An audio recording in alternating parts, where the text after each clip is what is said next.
الحمد لله الذي حمده نور وذكره ظهور، والصلاة والسلام على سيد كل طيب طاهر وعلى آله وأصحابه الطائب الطاهر. أما بعد، فأعوذ بالله من الشيطان الرجيم. بسم الله الرحمن الرحيم. إن الذين آمنوا وعملوا الصالحات سيجعل لهم الرحمن ودا. آمنت بالله صدق الله العظيم ببركة إن الله وملائكته يصلون على النبي يا أيها الذين آمنوا صلوا عليه وسلموا تسليما. اللهم صل على سيدنا ومولانا محمد معدن الجود والكرم وآله وأصحابه وبارك وسلم. الحاوی للفتاوی کتاب کا نام ہے. مولا کائنات شیر خدا علی مرتضیٰ رضی اللہ تعالی عنہ روایت فرماتے ہیں کہ اللہ تعالیٰ نے جنت میں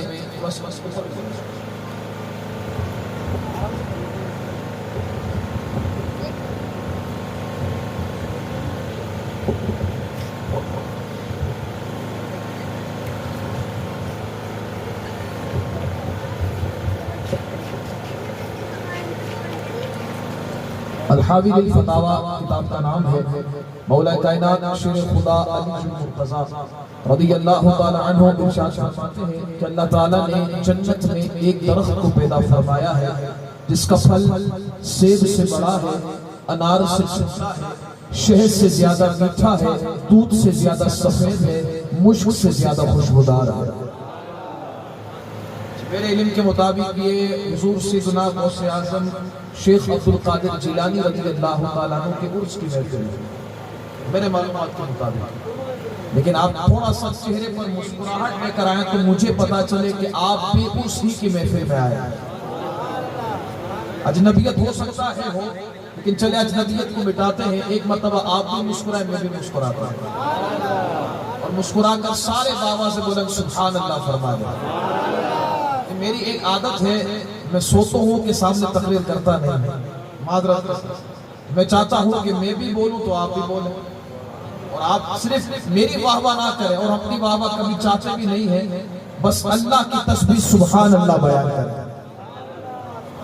مولا کائنات شیر خدا علی مرتضیٰ رضی اللہ تعالیٰ عنہ ارشاد فرماتے ہیں کہ اللہ تعالیٰ نے جنت میں ایک درخت کو پیدا فرمایا ہے جس کا پھل سیب سے بڑا ہے، انار سے چھوٹا ہے، شہد سے زیادہ میٹھا ہے، دودھ سے زیادہ سفید ہے، مشک سے زیادہ خوشبودار ہے. اب یہ پھل ملے گا کسے، کھائے گا کون؟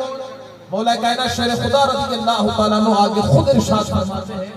آپ فرماتے ہیں لا یاکل الا من اکثر من الصلاۃ علی محمد صلی اللہ علیہ وسلم. ترجمہ سنیں. آپ ارشاد فرماتے ہیں کہ یہ عظیم الشان پھل ہر جنتی نہیں کھائے گا، بلکہ کھائے گا وہ جو دنیا میں کثرت کے ساتھ مصطفیٰ کریم پر درود و سلام پڑھے گا. پھر کیا ارادہ ہے؟ آج نیت نہ کر لیں، انشاءاللہ کثرت کے ساتھ درود شریف پڑھیں گے. آؤ بابا سے بولیں ابھی سے پڑھنا شروع کرتے ہیں، اور کم سے کم اتنی آواز ہونی چاہیے کہ یہاں رہنے والے، یہاں گزرنے والے سب کو پتا چل جائے کہ محفل میں بیٹھنے والا بچہ ہو یا بوڑھا دنیا کا دیوانہ نہیں، مصطفیٰ کریم کا دیوانہ ہے. بڑے بابا سے بولا گھبرانا بھی نہیں ہے، ٹینشن بھی نہیں لینا، کوئی پریشانی بھی نہیں، برابر والے سے ڈرنا بھی نہیں ہے.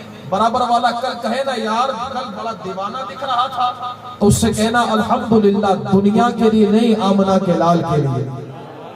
بڑے بابا سے بولا الصلاۃ والسلام علیک یا رسول اللہ، الصلاۃ والسلام علیک یا حبیب اللہ، الصلاۃ والسلام علیک یا خاتم النبیین وعلى آلك وأصحابك يا رحمة للعالمين. مولاي صل وسلم دائما أبدا على حبيبك خير الخلق كلهم، والحبيب الذي ترجى شفاعته بكل حول من الأحوال مقتهم. یا اکرم الخلق ما لمن الوذ به سواك عند حلول الحادث العمم یا صدیق یا عمر یا عثمان یا حیدر دفع شرق خیراور یا شبیر یا شبر بخمسة اطفی بها حر الوباء الحاطمة المصطفى والمرتضى وابناهما والفاطمة وفعادا بمن بے سر و ساما مدد قبلہ دی مدد کعبہ ایما مدد گنج بخش فیض عالم مظہر نور خدا ناقص آرہ پیر کامل کامل آرہ رہنما وہ جو نہ تھے تو کچھ نہ تھا وہ جو نہ ہو تو کچھ نہ ہو جان ہے وہ جہان کی جان ہے وہ جہان ہے وہ کیا مرتبہ اے غوث ہے بالا تیرا اونچے اونچوں کے سروں سے قدم عالا تیرا سر بھلا کیا کوئی جانے کہ کیسا تیرا اولیاء ملتے ہیں آنکھیں وہ تلوہ تیرا قسمیں دے دے کے کھلاتا ہے پلاتا ہے تجھے پیارا اللہ تیرا چاہنے والا تیرا نبوی می علوی فصل بطولی گلشن حسنی پھول حسینی ہے مہکنا تیرا مجھ کو رسوا بھی اگر کوئی کہے گا تو یوں ہی ہاں وہی نا وہ رضا بندہ رسوا تیرا اللہ کی حمد و ثنا نبی کریم صلی اللہ علیہ وآلہ وبارک وسلم کی بارگاہ مقدسہ میں ہدیہ درود و سلام پیش کرنے کے بعد گرامی قدر سامعین عزیز احتشام السلام علیکم ورحمت اللہ وبرکاتہ اللہ رب العزت کا بہت بڑا کرم اور احسان ہے کہ رب تعالیٰ نے ہم سب کو آج کی اس بابرکت پر رونق پر نور محفل میں آ کر ذکر مصطفیٰ صلی اللہ علیہ وسلم و ذکر منقبت غوث سمدانی قندیل نورانی شہباز لامقانی پیر پیرا میر میرا الشیخ محی الدین عبد القادر جیلانی رضی اللہ تعالیٰ عنہ سننے کا موقع عطا فرما رہا ہے اللہ رب العزت کی بارگاہ میں دعا ہے رب ذوالجلال ہم سب کو آج کی اس بابرکت محفل سے خوب برکتیں حاصل کرنے کی توفیق عطا فرمائے مبارکباد پیش کروں گا محمد آصف اتاری ان کے برادران اور تمام اہل خانہ کو جنہوں نے اتنی پیاری مقدس بابرکت محفل کا اہتمام کیا میری آمد میرا حاضر ہونا یہاں پر محمد آصف اتاری صاحب ہی کی بدولت ہے شکریہ ادا بھی کروں گا دعا کروں گا اللہ تعالیٰ ان کے گھر میں خوب برکتیں عطا فرمائے محفل کی برکات سے مالا مال فرمائے غوث اعظم شیخ عبد القادر جیلانی رضی اللہ تعالیٰ عنہ کے فیضان سے انہیں ان کے گھر کو ان کی اولاد و ان کی نسلوں کو مالا مال فرمائے حضرات محترم چند ضروری باتیں آپ کے سامنے عرض کرنی ہے رات کا وہ حصہ شروع ہو چکا ہے کہ جس حصے میں حیدرآباد والے اتنے وقت میں سوتے تو نہیں ہیں خیر اتنا مجھے پتا وقت وہ ہو گیا ہے کہ جس وقت ہم ٹھلے پر بیٹھ کر دوستوں سے باتیں کرتے ہیں لیکن اللہ کا شکر کرم اور احسان ہے کہ ہم ٹھلے پر نہیں بیٹھے ہم روڈ پر بیٹھ کر مصطفیٰ کریم کا ذکر کر رہے ہیں بس اب جاگتے ہوئے کرنا ہے مجھے پتا ہے میں بھی حیدرآباد ہی کا باشندہ ہوں مجھے پتا ہے حیدرآباد والے سوتے نہیں ہیں یہ تو ابھی شروع ہوئی ہے ان کا دن یہ تو بھی اب بیٹھیں گے گیدرنگوں کے اندر اب باتیں ہوں گی لیکن یہ اللہ کا بڑا احسان نہیں ہوا کہ ہم بیٹھے تو گیدرنگ میں ہیں لیکن یہاں بیٹھ کر دنیا کی بات نہیں ہوگی یا قرآن پڑھا جائے گا یا مصطفیٰ کریم کا فرمان پڑھا جائے گا اب سنیں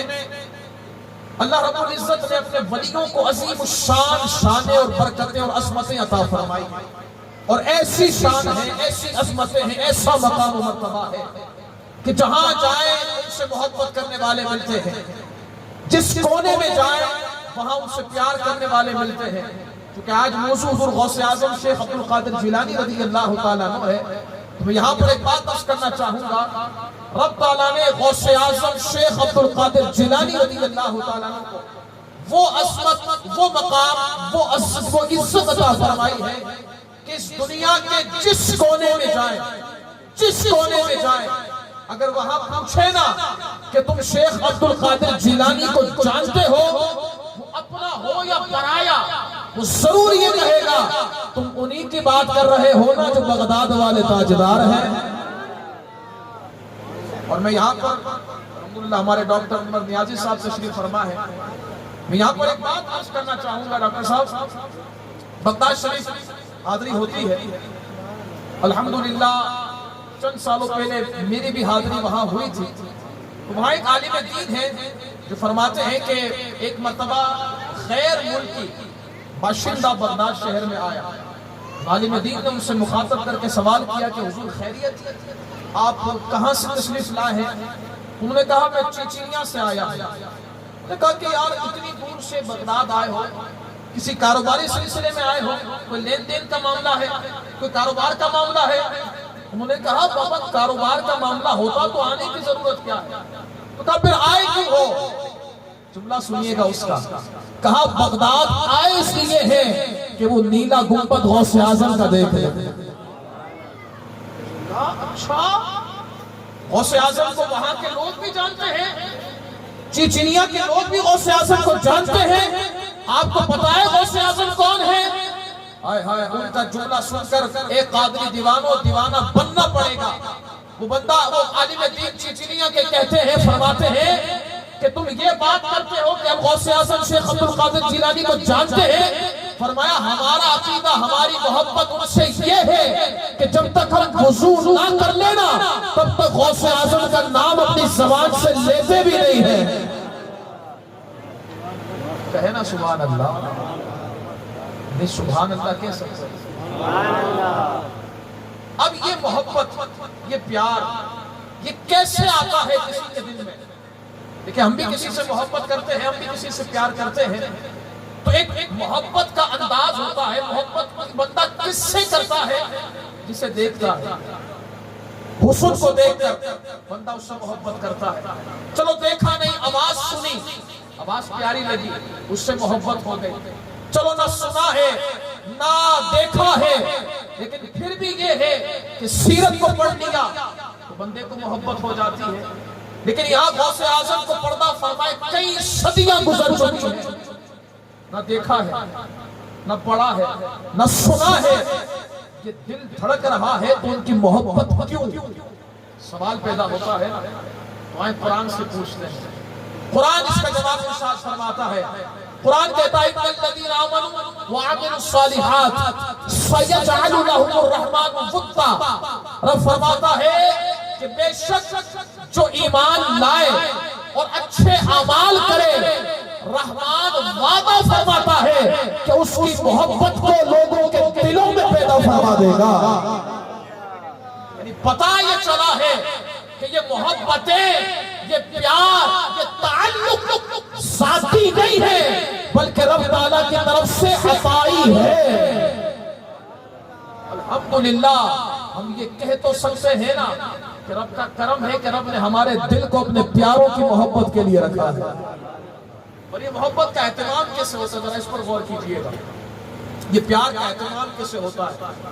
بخاری شریف کی حدیث مبارکہ ہے، بخاری پڑھ رہا ہوں. بخاری، کچھ لوگ سینے سے لگا کر پھرتے ہیں ہم بخاری پڑھنے والے ہیں. ہم کہتے ہیں یہ بھی بخاری میں ہے. کہتے ہیں ہمیں تو نہیں ملتی. میں نے کہا فرق ہے نا. کیا؟ میں نے کہا جب بریلی کا پانی پیو گے تو یہی روایتیں ملیں گی. کہا ہمیں تو نہیں ملتی. میں نے کہا تمہارے استاد جب پڑھاتے کہتے بیٹا پرچہ پلٹ لو، ہمارے مطلب کی نہیں ہے. اور ہمارے استاد پڑھاتے ہیں تو کہتے خدا کی قسم آج تو پتا چلا ہے بخاری میں کتنا بڑا خزانہ تھا. اب کیا ہے بخاری روایت سنیں. حضور نبی کریم علیہ الصلوۃ والسلام فرماتے ہیں ان اللہ عز وجل اذا احب عبدا. حضور فرماتے ہیں جب بے شک اللہ تعالیٰ جب کسی بندے سے محبت فرماتا ہے، رب جب کسی بندے سے محبت فرماتا ہے، فدعا جبریل، پھر وہ جبریل کو بلاتا ہے اور جبریل کو بلا کر فرماتا ہے جبرائیل میں فلاں بندے سے محبت کرتا ہوں. رب فرما رہا اور کہانی نہیں پڑھ رہا، بخاری پڑھ رہا. اور حضور کا فرمان ہے، فرماتے جبرائیل کو رب بلا کر فرماتا ہے جبرائیل میں اس فلاں بندے سے محبت کرتا ہوں.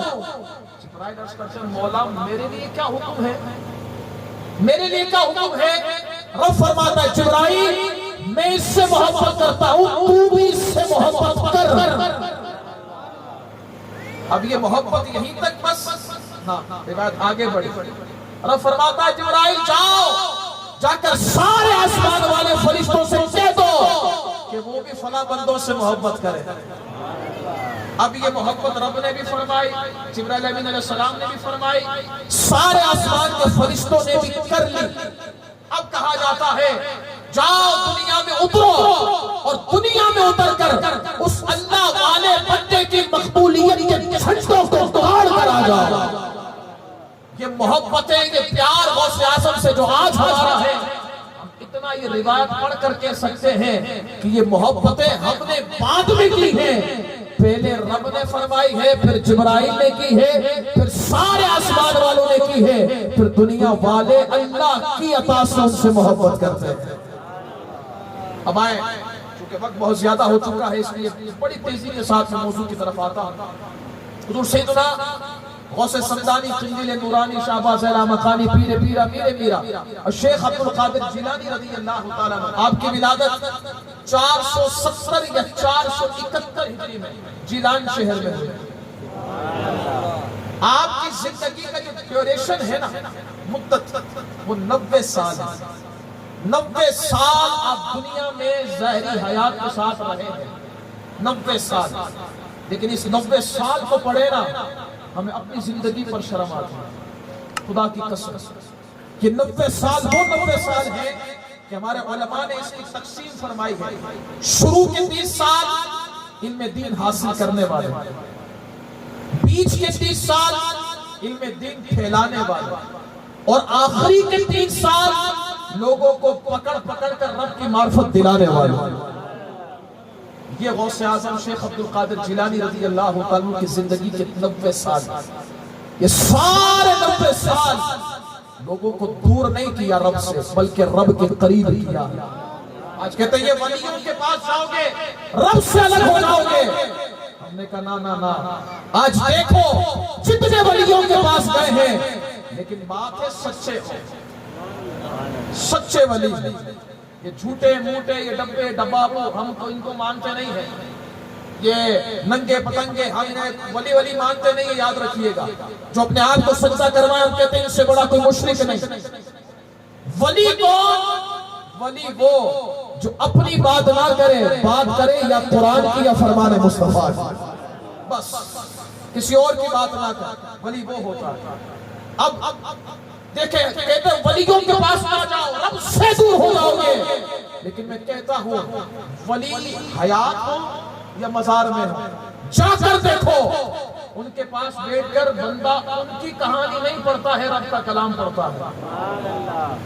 پھر وہاں جا کر دیکھو تو یاسین شریف پڑھ رہا ہوتا ہے, جا کر دیکھو رب کی تسبیح کر رہا ہوتا ہے, جا کر دیکھو مصطفیٰ کریم پر درود و سلام پڑھ رہا ہوتا ہے.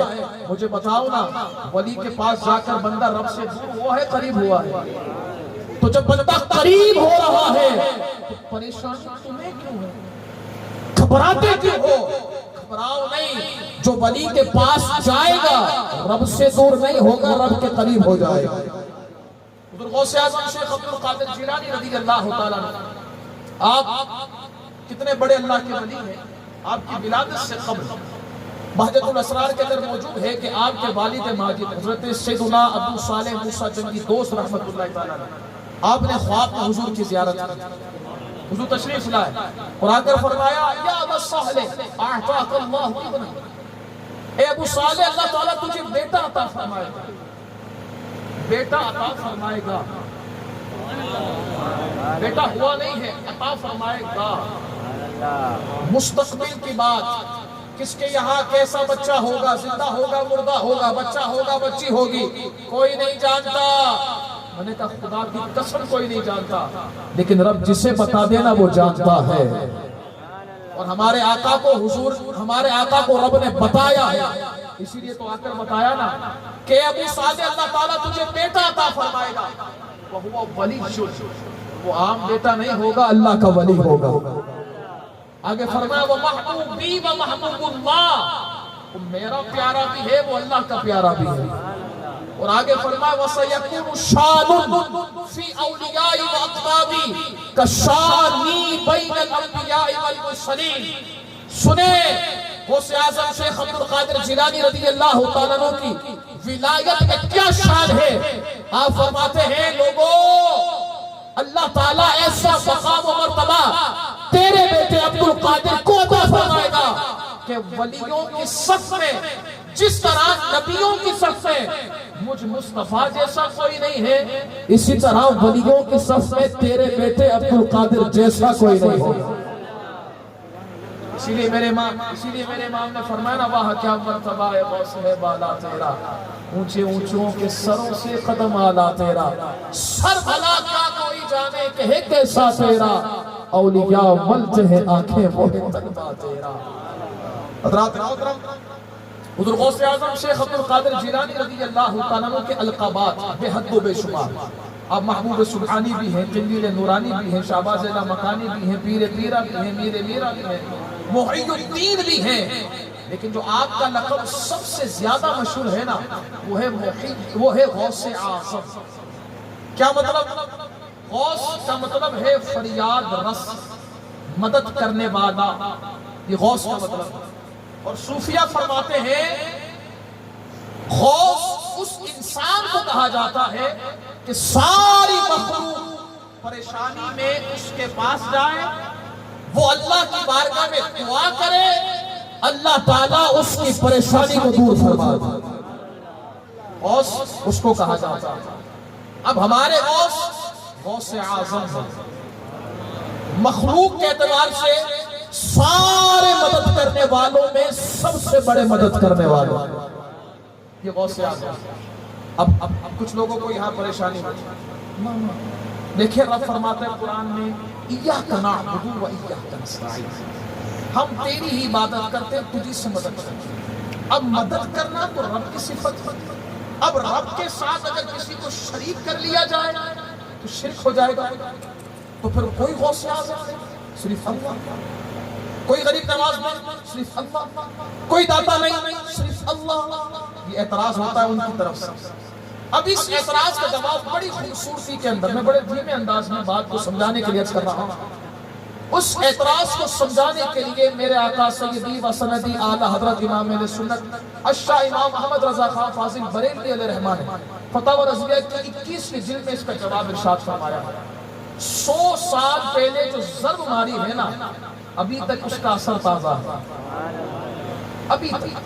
اب دیکھیں کہتے ہیں نا، غیر اللہ سے مدد نہیں مانگ سکتے، مدد صرف اللہ کرے گا، یہ کہا جاتا ہے۔ اور آیت کیا پڑھی جاتی ہے؟ ایاک نعبد و ایاک نستعین۔ اب دیکھیں یہاں اعلیٰ حضرت امام اہل سنت صرف اتنا ارشاد فرماتے، بتاؤ صرف غیر اللہ میں انبیاء اور ولی ہی آتے ہیں، باقی سارے خدا ہیں اللہ عز و جل؟ اور کیا مطلب؟ کہ دیکھو رب تعالیٰ قرآن میں فرما رہا ہے، یا ایھا الذین آمنوا استعینوا بالصبر والصلاۃ، رب کا کلام ہے۔ رب فرما رہا ہے، اے ایمان والو صبر اور نماز سے مدد چاہو۔ رب فرما رہا، رب کا حکم ہے مدد چاہو۔ تو اب اعلیٰ حضرت فرماتے بتاؤ، صبر خدا ہے اللہ عز و جل، نماز خدا ہے اللہ عز و جل یا غیر خدا ہے؟ خدا مانو گے کلمہ بیکار، کفر کافر ہو جاؤ گے۔ غیر خدا مانو گے تو تمہارا اگر اصول مان لیا جائے تو تم کہتے ہو کہ غیر خدا سے مدد مانگنا شرک، تو کیا الیاذ باللہ اللہ تعالیٰ قرآن میں شرک کی دعوت دے رہا ہے؟ پھر آیت دوسری رب فرماتا ہے وَتَعَاوَنُوا عَلَى الْبِرِّ وَالتَّقْوَى، اچھائی اور بھلائی کے کاموں میں ایک دوسرے کی مدد کرو۔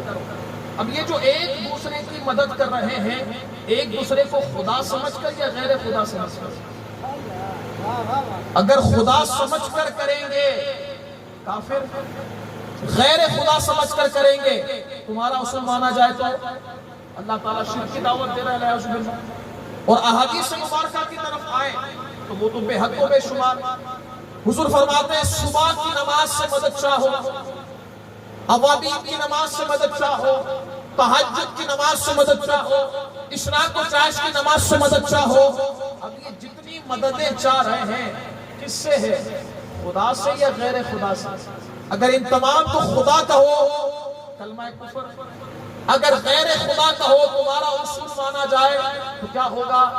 الیاذ باللہ حضور شرک کی دعوت دے رہے ہیں، تو پھر سوچنا پڑے گا نا کہ عقیدہ وہی سچا ہے جو اہل سنت کا ہے، اور وہ کیا ہے عقیدہ یہ ہے کہ حقیقی مدد رب کرتا ہے لیکن آتی وسیلے کے ذریعے ہے، اور وہ وسیلہ کبھی نبی بنتے ہیں، کبھی علی بنتے ہیں، کبھی غوث جلی بنتے ہیں۔ اب دیکھیں یہاں پر کوئی جواب نہیں بنتا نا، اس مسئلے کو تھوڑا سا کھول کر سمجھا رہا ہوں، کیونکہ آج کل بڑے فتنے ہیں، آج کل پلمبر بھی عالم بن گئے ہیں نا، مسئلہ یہ جنہیں 2 گز کے پانے لے کر کام کرنا چاہیے تھا، پائپ وغیرہ صحیح کرنے چاہیے تھا، آج وہ بھی دین سکھانے لگ گئے، تو پھر یہ حال ہونا ہے۔ اب دیکھیں میں یہاں پر عرض کرنا چاہوں گا کہ اب اعتراض، اب سوال کا رخ بدلا جاتا ہے کہ نا مدد تو لے سکتے ہیں لیکن ما تحت الاسباب ہونا اس میں مدد لے سکتے ہیں، ما فوق الاسباب میں مدد لے نہیں سکتے۔ میں اس کو سمجھانا چاہتا ہوں، ما تحت الاسباب سے مراد یہ کہ جو مدد اسباب کے ذریعے سے آئے نا اس سے مدد لے سکتے ہیں، لیکن جو مدد اسباب کے ذریعے سے نہ آئے اس میں مدد لوگے تو شرک۔ ہم نے کہا تمہارا بڑا اچھا اصول ہے بھائی، شرک تو ہر صورت میں شرک ہوتا ہے نا، یہ کون سی تقسیم کر دی گئی کہ فلاں شرک ہے فلاں شرک ہے؟ چلو پھر ہم یہ بھی مان لیں، تو مجھے بتاؤ اگر کسی کی پنڈلی ٹوٹ جائے سبب کیا ہے؟ ڈاکٹر کے پاس پلاسٹر کروائے، پھر وہ ہڈی کو جڑے گی تو پھر جا کر اس کی تکلیف ختم ہوگی، ایسا ہی ہے نا۔ اور ایک اور بخاری شریف کی حدیث پڑھتا ہوں، بخاری شریف میں ایک صحابی کا ذکر ہے، حضرت یزید رضی اللہ تعالیٰ عنہ کی۔ یزید وہ والا نہیں، یہ دوسرے صحابی رسول اللہ۔ اب حضرت یزید فرماتے ہیں کہ میری ملاقات ہوئی غزوہ خیبر میں سلمہ بن اقوا، یہ صحابی رسول ہے، ان سے اب میری ملاقات ہوئی کہاں پر؟ غزوہ خیبر میں۔ ہوا یہ کہ ان کی پنڈلی ٹوٹی ہوئی تھی، بلکہ فرماتے ہیں میں نے ان کو دیکھا ان کی پنڈلی پر زخم تھا، زخم کے نشان تھا۔ میں نے ان سے پوچھا اے سلمہ بتاؤ کہ یہ پنڈلی پر تمہارے زخم کے نشان کیسے ہیں؟ اس نے کہا اصل مسئلہ یہ ہوا تھا، میں تھا غزوہ خیبر میں، اس جنگ کے دوران، اس غزوے کے دوران میری پنڈلی ٹوٹ گئی، زخمی ہو گیا۔ صحابہ کہنے لگے کہ سلمہ بن اقوا زخمی ہو گئے ہیں، زخمی ہو گئے ہیں۔ اپنے زخمی حالت میں طبیب کے پاس نہیں گیا، ڈاکٹر کے پاس نہیں گیا، بلکہ طبیبوں کے طبیب مصطفیٰ کریم علیہ السلام کی بارگاہ میں، اور جا کر میں نے عرض کی حضور زخمی ہو گیا ہوں، پنڈلی ٹوٹ گئی ہے۔ فرماتے فاتیت النبی صلی اللہ علیہ وسلم، میں حضور کی بارگاہ میں حاضر ہوا۔ اب علاج اس کا کیا ہے؟ بھائی پنڈلی ٹوٹی ہے، پلاسٹر ہوگا، اس کو باقاعدہ دوائی لگائی جائے گی۔ ڈاکٹر صاحب بیٹھے ہیں ویسے اچھے طریقے سے جانتے ہیں کہ پہلے پلاسٹر لگایا جائے گا، پھر اسے جوڑا جائے گا، پھر آرام کر کے رکھ دیا جائے گا کہ تمہیں ہلنا نہیں ہے، اٹھنا نہیں ہے، بیٹھے رہنا ہے یا لیٹے رہنا ہے، ایسا ہی ہوگا نا۔ لیکن یہاں کمال دیکھیں، فرماتے ہیں فَنَفَثَ فِيهِ ثَلَاثَ نَفَثَاتٍ، فرماتے ہیں حضور نے 3 مرتبہ میری پنڈلی پر دم فرمایا۔ اب سبب کیا تھا؟ دم کرنا؟ دم کرنا تو کوئی سبب نہیں ہے، سبب تو یہ ہے کہ بھائی دوائی دی جائے اور درد کو ختم کیا جائے، ایسا ہی ہے نا، سبب تو یہ ہے۔ لیکن یہاں کمال دیکھیں کیا ہوا، فرمایا فَنَفَثَ فِيهِ ثَلَاثَ نَفَثَاتٍ، فرماتے حضور نے 3 مرتبہ میری پنڈلی پر دم کیا۔ فرماتے خدا کی عزت کی قسم ہے اس کے بعد زخم کا نشان تو ہے، درد بالکل ختم ہو چکا ہے۔ نعرہ تکبیر، نعرہ رسالہ، نعرہ حیدری۔ یہ ہے ما فوق الاسباب میں مدد کرنا۔ چلے اب ختم ہو گیا اعتراض، اب یہ سوال کا رخ تبدیل۔ اب کہتے ہیں بھائی زندہ سے مدد تو لے سکتے ہیں، جو انتقال کر جائے نا ان سے مدد نہیں لے سکتے، ان سے مدد لیں گے شرک ہو جائے گا۔ اچھا میں یہاں پر ایک بات، آپ سارے سمجھدار ہیں، شرک کسے کہتے ہیں پہلے اس کو سمجھ لیجیے۔ اللہ کی صفات کو جان کر، کسی کو اس کے صفات کے برابر جان کر اس کو ایسا ماننا جیسا رب ہے، ایسا کسی بندے کو ماننا اور پھر اس سے مدد لینا، یہ ہے شرک۔ ہمارا عقیدہ کیا ہے؟ حضور ہو، مولا علی ہو یا غوث اعظم یا جو بھی مدد کرنے والا ہو، حتیٰ کہ ڈاکٹر شفا دینے والا، یہ سارے کے سارے اللہ کے حکم سے مدد کرتے ہیں۔ یہ ہمارا عقیدہ ہے۔ اب یہاں پر تھوڑا یہ بات کو سنیے گا، کہتے بھائی جو زندہ ہے نا اس سے مدد لے سکتے ہیں، لیکن جو انتقال کر گئے ان کی لینگویج میں جو مردہ ہو گئے ان سے مدد نہیں لے سکتے۔ کیوں؟ لوگ کہا لوگے تو مشرک ہو جاؤ گے۔ میں نے کہا مجھے ذرا اتنا بتاؤ کہ رب زندہ ہے یا مردہ؟ کیونکہ صفات میں جب تک برابر نہ کرے اس وقت تک شرک ہوگا نہیں۔ تو رب تو زندہ ہے، مردہ ہونے سے پاک ہے، وہ حی ہے، لا یموت ہے، اس کو کبھی موت نہیں آنی۔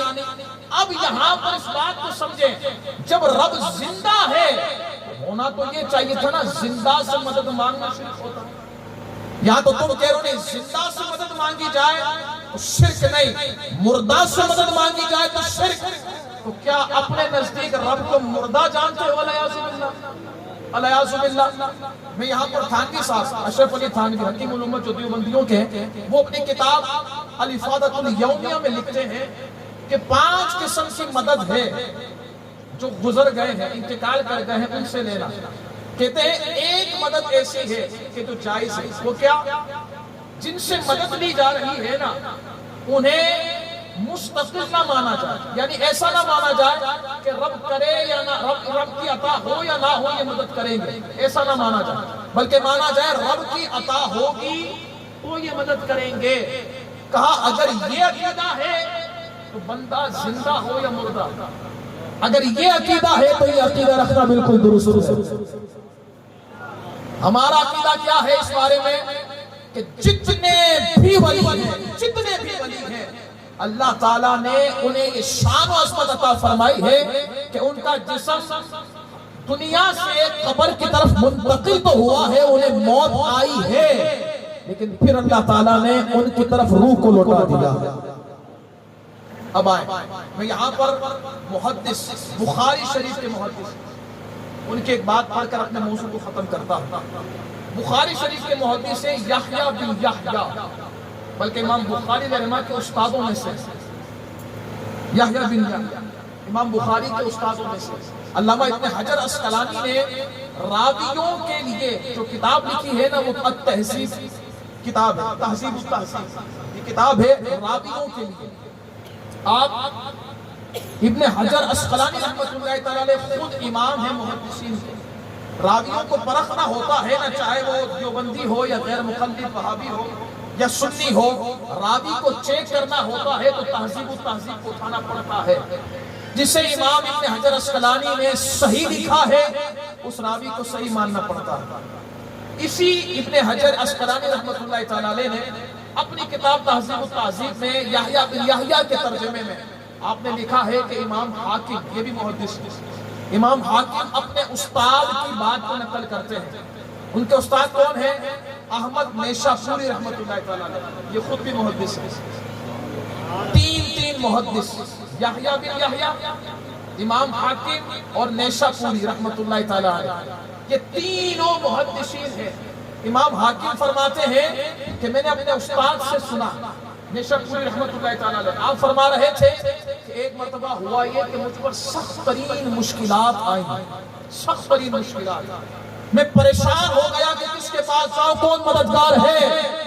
کہتے ہوا یہ کہ ایک مرتبہ میں سو گیا، سویا تو مصطفیٰ کریم علیہ السلام تشریف لے آئے۔ حضور نے آ کر فرمایا اے نیشاپوری تکلیف کیوں ہے، پریشانی کیوں ہے؟ عرض کرتے ہیں حضور بڑی پریشانی ہے، آپ کچھ کرم فرمائیں، کچھ راہ دکھائیں۔ کہتے ہیں جب میں صبح اٹھا نا مجھے یہ محسوس ہوا کہ حضور نے فرمایا ہے کہ اپنے استاد یحییٰ بن یحییٰ کے مزار پر جاؤ، ان کی قبر پر جاؤ، استغفار کرو اور اپنی حاجتوں کو سوال کرو، اللہ تعالیٰ انشاءاللہ اس سوال کے سر سے تمہاری مشکلات کو آسان کرے۔ کہتے ہیں بس اسی نیت سے گھر سے نکلا، اپنے استاد یحییٰ بن یحییٰ کے مزار پر پہنچا، وہاں پہنچ کر استغفار کیا، کرنے کے بعد اپنے سوالات پیش کیے۔ جب پلٹا ہوں تو مشکلات بڑی تھی، لیکن کرم یہ ہوا کہ اللہ تعالیٰ نے مشکلات کو آسان فرما دیا۔ کس کے ذریعے سے؟ جو دنیا سے پردہ فرما گئے تھے، گفتگو ختم. اس موضوع کو سمجھانے کے لیے ایک مثال دے کر اپنی بات کو ختم کرتا ہوں. ایک شخص اسی کمپنی میں سے, سمجھتے ہیں, اسی کمپنی میں سے گیا ایک گاؤں میں تقریر کرنے کے لیے. اب وہ تقریر گاؤں والے آپ جانتے ہیں کہ ہوتے سادہ ہیں, لیکن غذا ہو یا عقیدہ ان کا ہوتا ٹناٹن ہے. اب چلا تو گیا وہ تقریر کرنے کے لیے. اب ساری رات کی تقریر کرتا رہا, کوئی مددگار نہیں, صرف اللہ, یا رسول اللہ مدد کے نا شرک, کوئی غوث اعظم نہیں صرف اللہ, کوئی غریب نواز نہیں صرف اللہ, کوئی داتا نہیں صرف اللہ, کوئی سخی نہیں صرف اللہ.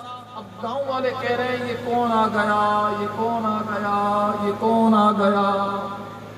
گاؤں والے پریشان ہو گئے, کہا یہ غلطی سے کہاں سے آ گئے مولوی صاحب. اب گاؤں والے ہیں نا, وہاں ادب اور تہذیب تو ہے. اب ہوا یہ کہ چلو آ تو گئے ہیں غلطی سے, لیکن جائیں گے تو ہمارے پاس سے ہی نہیں, کرنے تو جو کر رہے ہیں. ساری رات ہی کرتے رہے, فلاں شرک, فلاں شرک, فلاں شرک, فلاں شرک. جیسے شرک کی کوئی فیکٹری لگی ہوئی ہو یا کارخانہ ہو کہ جو چیز نکلتی آ رہی ہے بابا یہ بھی پروڈکٹ شرک ہے, یہ بھی پروڈکٹ شرک ہے. اب ہر جگہ شرک شرک شرک شرک, اب یہی کام کرتے رہے. اب گاؤں والوں نے کہا کہ چلو حضرت صاحب ہاتھ ہو گئے ہیں, لیکن جائیں گے صبح ہمارے پاس سے. تقریر ختم ہوئی, بٹھایا, کھلایا, پلایا, سلایا. فجر کا وقت ہوا, فجر کی نماز پڑھی. نماز پڑھنے کے ساتھ بات کہتے ہیں مولوی صاحب حضرت جی اجازت. گاؤں والوں نے کہا اجازت. دیکھا جی حضرت آپ سمجھے نہیں, اجازت. گاؤں والوں نے کہا بڑے اچھے طریقے سے سمجھ گئے, اجازت. دیکھا نہیں وہ سمجھے نہیں, اجازت کب, بڑے اچھے طریقے سے سمجھ گئے. وہ رہی سواری, وہ رہا ہمارے شہر کا گیٹ, بیٹھو نکلو. اس نے کہا نہیں حضرات آپ سمجھ نہیں سکے, ساری رات لگی ہے, یہاں سواری کا خرچہ ہے, کچھ تو دو, کچھ تو دو. اب گاؤں والے تھے بڑے کمال کر دیا گاؤں والوں نے. کبھی کبھی گاؤں والے بھی بازی لے جاتے ہیں. اب گاؤں والوں نے کمال کیا, نا حضرات کل رات آپ کی پوری تقریر سنی ہے, پکے توحیدی بن گئے ہیں, پکے توحیدی. ہم سمجھ گئے ہیں مانگنا شرک, آپ مانگ کر شرک کرنا نہ چاہیں ہم مشرک نہیں ہو سکتے. نہیں حضرت تم تقریر کو سمجھ نہیں سکے. اصل مسئلہ یہ ہے, میں کہنا یہ چاہ رہا تھا کہ دیتا رب ہے, لیکن دلواتا وسیلوں کے ذریعے. دے گا آپ کے ذریعے سے, لیکن دے گا رب, آئے گا آپ کے ہاتھوں سے. وہاں ایک ملنگ بیٹھا تھا, کمال کا جملہ دیا اس نے. دیکھنا چاہوں گا اس ملنگ کی بات سن کر کون کون ملنگ بنتا ہے. اس نے کہا مولوی صاحب ہم بھی تو یہ کہتے ہیں مدد کرتا رب ہے, لیکن دلواتا کبھی کسی غوث اعظم کے ہاتھوں سے ہے, کبھی غریب نواز کے ہاتھوں سے ہے, کبھی داتا علی حجویری کے ہاتھوں سے. یہ الحمدللہ کبھی کبھی گاؤں والے بھی مسئلہ سمجھا دیتے ہیں, سمجھ جانا چاہیے الحمدللہ. اسی لیے میرے مرشد غوث اعظم شیخ عبدالقادر جیلانی رضی اللہ تعالیٰ عنہ نے فرمایا ہے میرا مرید مشرق میں ہو اور میں مغرب میں ہوں, وہ مجھے مدد کے لیے پکارے تو میں اپنے مرید کی مدد کو پہنچتا ہوں. اللہ تعالیٰ ہم سب کی حاضری کو اپنی بارگاہ علیہ میں قبول و منظور فرمائے. وآخر دعوانا الحمدللہ.